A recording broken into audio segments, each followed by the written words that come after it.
In the spirit of acknowledging the profound impact of women in various fields, I believe we must also recognize those who tirelessly strive to bring gender equality to the forefront. This year's Nobel Prize in Economics awarded to Claudia Golden of Harvard University is a powerful testament to the ongoing global conversation on women's role in the workforce. Golden's pioneering research has highlighted the historical trends in the wage gap, shedding light on the factors contributing to it.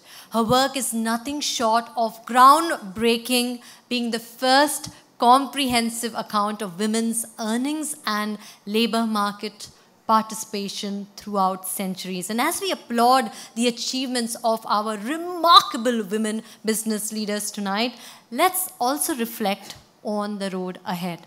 And this evening at the Economic Times Women's Ahead, we celebrate not only the accomplishments of our awardees, but also their dedication to creating a more equitable future for all. And right on that note, it gives me great pleasure to invite two young and dynamic entrepreneurs on stage for an insightful conversation. Meghna Agarwal is the co-founder of IndiQube, which has transformed India's commercial real estate sector, surpassing $100 million in annual revenue and achieving profitability in highly competitive sector. Priyanka Salot is the co-founder of Sleep Company, which has revolutionized the comfort tech sector in India with its game-changing smart grid technology, successfully forayed into Japan and UAE, and is now aiming to be a rupees 500 crore company by 2024. And in conversation, ladies and gentlemen, with Anupriya Nair, Senior Assistant Editor at the Economic Times, they're going to delve into their entrepreneurial journeys and share insights on scaling startups in India. Over to you all. Thank you. Thank you for that. Welcome, Meghna and Priyanka. Anuradha is a tough act to follow, but we'll try and see how many of those templates we've been able to step in. Anuradha mentioned how the corporate pyramid gets smaller and smaller for women, but there's an entire ecosystem out there that's defining their own rules, defining their own passions, defining their own boardrooms. And the startup ecosystem is just that. And we have two women here who are making sure the women who are working well and sleeping well. So, I mean, if someone throw in a daycare there and we've got a full 24 hours filled up. So let me start up with you, Priyanka, and the Sleep Company journey. I'm not going to go back and say, how did you start? What was your challenges? But I really want to start about the fact that 4 years down the line from where you have been with the company, the challenges have changed. The ecosystem has changed dramatically. You've had to reinvent, rethink. There's been a pandemic, which seems very far behind at this point, but the new economy has changed very fast as well. How have you grappled with it, and what are the changes and challenges that you've seen, and how have you been able to overcome those? How has the template changed for you? Yeah, hi Anupriya. Absolutely a pleasure to be here. So the Sleep Company was born just before COVID, right? A baby literally born out of COVID. So when we started, the challenges were very different. I think for us, in the beginning, it was all about, being an entrepreneur. You're just trying to get on your feet and you're trying to understand how to get the product market fit right. And it was COVID. So I think our biggest challenge was, how do we make people come to work and deliver onto the promise we've made to our consumers. So, we were running our factories during COVID, and we literally made workers stay. So to take care of their safety, we made them stay in our factories. We took care of everything, right? And in the beginning, you're just worried about 0 to 1, right? What's going to get you started and, make sure that you start the growth. Today, I think it's very different. And after COVID, a lot of things changed, right? In COVID, we realized we've got a great product market fit. Consumers love the product. And just for context, guys, in India, if you look at the industry mattresses, right? Most of us don't know what we sleep on, right? Mattresses are made up of foam or polyurethane foam or spring, right? It was invented in 1960s, before, I think a lot of us were born, right? And to me, it's smartphone versus feature phone, right? So I think for us, after COVID and during COVID, we realized a lot of consumers have started focusing on health. And I think that's COVID made people believe the importance of health and sleep. So did you have to reinvent how you were positioning yourself in the Oh, market? absolutely, absolutely, right. So we invented something very unique in this market. We did a complete material innovation, which we have patent granted in India, in Japan, in China, in UK, right? So I think for us, one was to make sure we educate people on importance of sleep. And the good thing is COVID did trigger that. Okay. People started focusing on health. Two, I think it was important for us to educate people on our technology, right? What changed after COVID was, I think, two things. One, in COVID, obviously, a lot of startups, specifically the ecosystem, right, was digital first, right? Because adoption of digital increased drastically in COVID, right? But after COVID, we realized 80% of our consumers still shop offline, right? So Omni became very, very important. Today, we've got 50 plus stores across pan-India. So Omni, and how do we make sure the consumer journey is still very seamless? True. Second, in the boardroom, I'm sure a lot of startups at least can empathize with it. I think the number of times you hear EBITDA and profitability drastically changes, right? So I think that's, but I think that's for the good. Yeah. So yeah. But that's something that when I had a chat with both Meghna and you before we sat down, it's that you were both business first people. Passion aside, you were both business first, balance sheet first people. Meghna, you came into the market when the market was full of recession, so you had to reinvent, you had to rethink. You've been a serial entrepreneur as well. This is a third venture for you. As COVID came in and people wanted to be healthier, they also came back to work. And I know a lot of people struggled with that, as a lot of the HR people will tell you, you have to get people back to work. In your journey with IndiQube, how has your boardroom mantras changed as the challenges of the environment changed for you? What has changed at IndiQube over the last 2 years? Okay, I'll be candid. Okay, I'm a small town girl and comes from a business class family.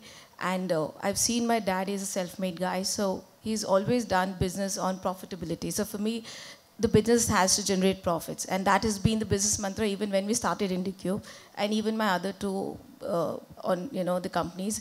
From the very first day, we were profitable. I think it's only over the last few years we have been using about cash burning, valuation, unicorns, and all, which were still. I would say alien to me, and I mean, we've been profitable still. So as such, there's not much, if you ask me, has changed.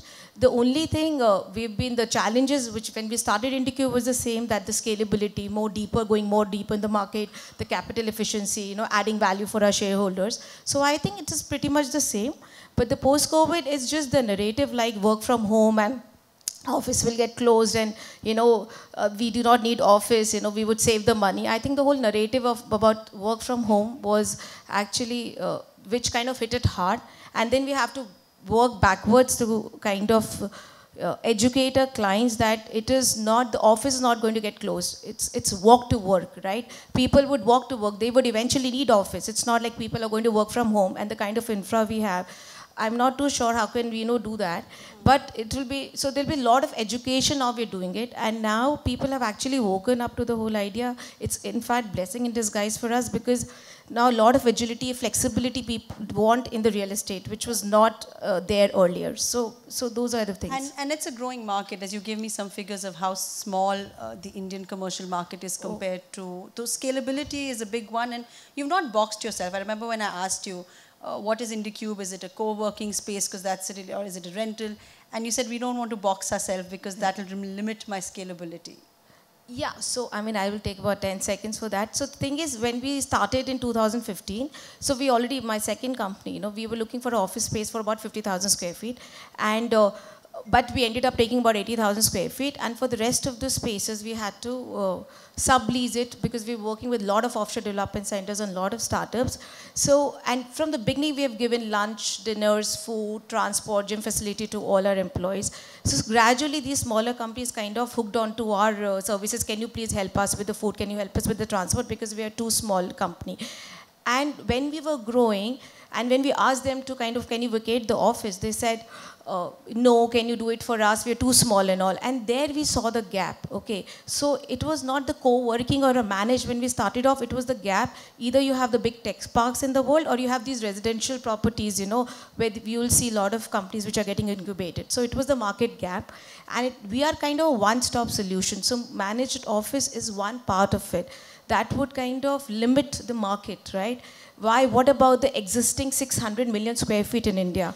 And to talk about the scalability, just Manhattan is about 800 million square feet, and India all put together is only 600 million square feet of commercial real estate. So that kind of a gap we are talking about here. Wow. I want to talk about scalability, and I know that at the sleep company you have an aggressive promotion. I've seen Karan Johar flaunting it recently, and I've seen Anil Kapoor, if I'm not wrong, yeah. I wanted to ask the decision of branding the brand versus branding yourself, because we've seen in a lot of startups now, the founders themselves become the brand. But that's not the case with the sleep company. Was that a conscious decision, and how did that come? So, Anupriya, I come from a very maybe a little old world of school. I spent almost a decade with Procter & Gamble. I think that's where I learned my passion for consumer brands. Right, and I feel consumer brand means two things. One, you have to design your products for the consumer you're designing them for.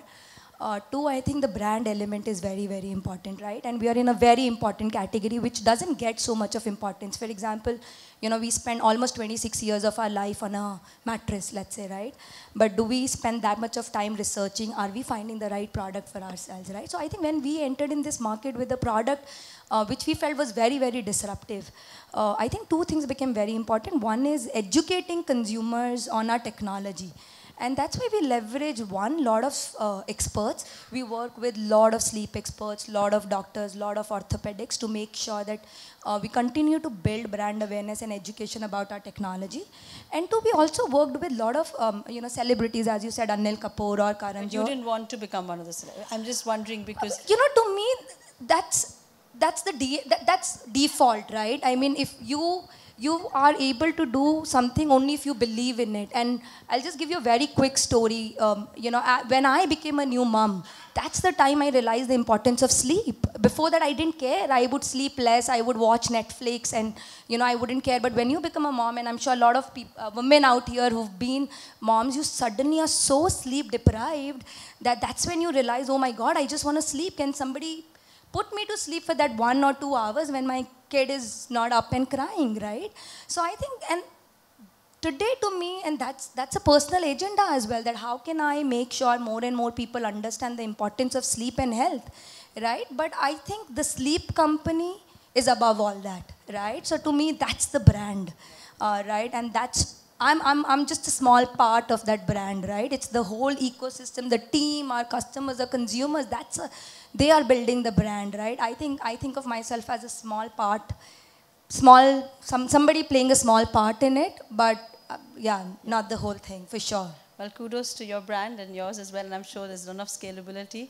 On that note, thank you so much, ladies, for being here, and I'm sure this is not the last we hear from you in the startup. Thank you very much. Thank you.